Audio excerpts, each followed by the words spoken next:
ঘন্টা পরে হয়েছে হাটাদারি মেডিকেলে নিয়ে গেছে, হাটাদারি মেডিকেলে ট্রিটমেন্ট নয় পাই নাই। এরা বলতে আপনারা ওই মেডিকেলে নিয়ে যাও, মেডিকেলে নিয়ে দিলে আমার ভাই রক্ত শুরু তাই আমার ভাই। আমি এই প্রতিবাদ জানাচ্ছি।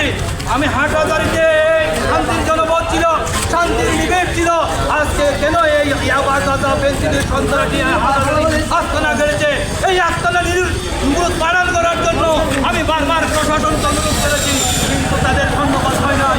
আমি এখন হাটাদারি থানা প্রশাসনকে অনুরোধ জানাচ্ছি, যতক্ষণ পর্যন্ত আমাদেরকে আশ্বাস না দেবে আমার মায়ের, আমার এই প্রদেশ মায়ের ন্যায্য অধিকার, আমার মায়ের হত্যার আসামিদের গ্রেপ্তার করা না হবে, ততক্ষণ পর্যন্ত আমরা রাজপথ ছাড়ব না।